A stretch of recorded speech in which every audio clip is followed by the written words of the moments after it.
11 साधु और चूहा। दक्षिण भारत के महिलारोप्या नामक नगर में भगवान शिव का एक प्राचीन मंदिर था।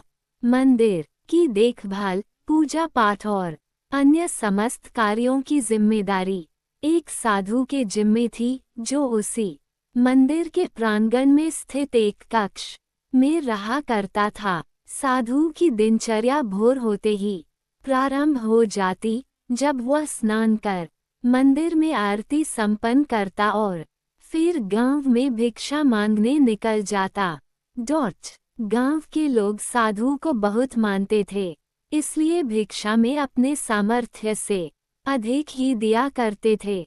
साधु भिक्षा में प्राप्त अनाज से स्वयं के लिए भोजन बनाता, कुछ मंदिर में काम करने वाले निर्धन मजदूरों में बांट देता और शेष एक पात्र में सुरक्षित रख देता था। उसी मंदिर के प्रांगण में एक चूहा भी बिल बनाकर रहता था। वह रोज रात साधु के कक्ष में आता और पात्र में रखे अनाज में से कुछ अनाज चुरा लेता।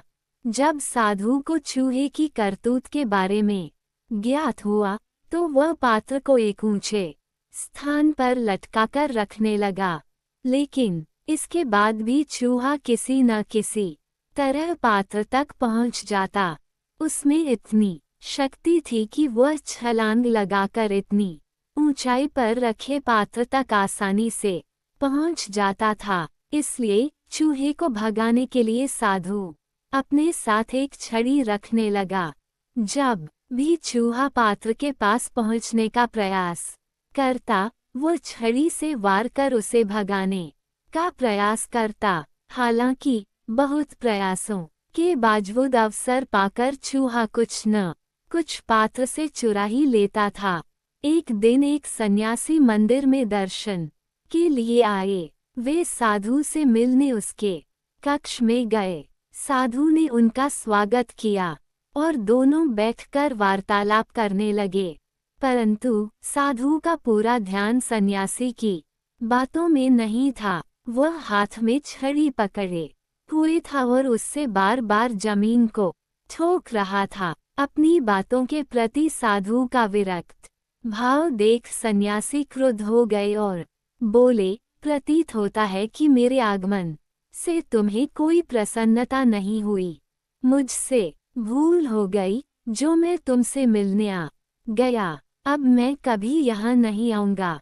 सन्यासी का क्रोध देख साधु क्षमा मांगने लगा। क्षमा गुरुवर क्षमा, मैं कई दिनों से एक चूहे से परेशान हूँ, जो रोज मेरे द्वारा भिक्षा में लाए अनाज को चुरा लेता है।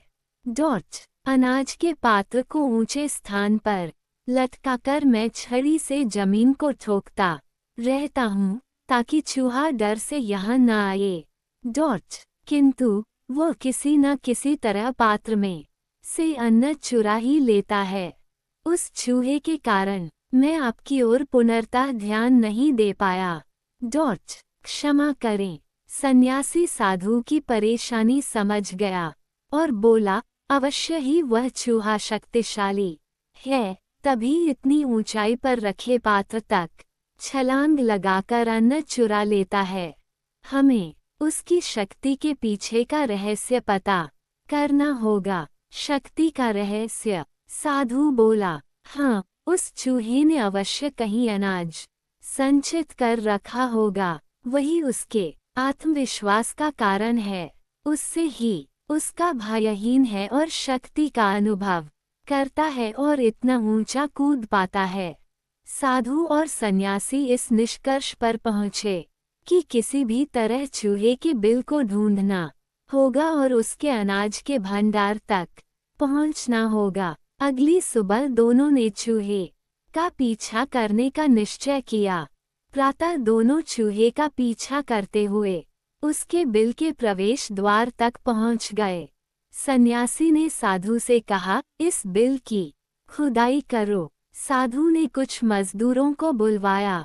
फिर उस समय जब चूहा बिल में नहीं था, मजदूरों द्वारा बिल की खुदाई की गई।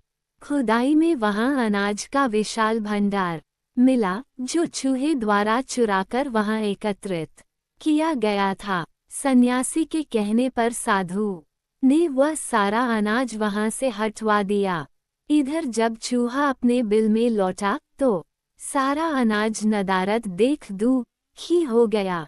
उसका सारा आत्मविश्वास चला गया। कुछ दिनों तक वह साधु के पात्र में से अनाज चुराने नहीं गया, किंतु वह कब तक भूखा रहता। एक दिन अपना आत्मविश्वास बटोरकर वह साधु के कक्ष में गया और वहां छत पर लटके अनाज के पात्र तक पहुंचने के लिए छलांग लगाने लगा, किंतु उसकी शक्ति क्षीण हो चुकी थी। कई बार छलांग लगाने पर भी वह पात्र तक पहुंच नहीं पाया। अवसर देख साधु ने उस पर छड़ी से जोरदार वार किया। चूहा किसी तरह अपने प्राण बचाकर घायल अवस्था में वहां से भागा। उसके बाद वह कभी न मंदिर गया नहीं। साधु के कक्ष साधन संपन्न व्यक्तियों में अपने संसाधनों के कारण उच्च आत्मविश्वास और आत्मबल होता है, किंतु संसाधनों का अभाव उनका आत्मविश्वास और आत्मबल क्षीण कर देता है और वे कमजोर पड़ जाते हैं। इस स्थिति में उन पर नियंत्रण प्राप्त करना और उन्हें पराजित कर पाना सरल हो जाता है।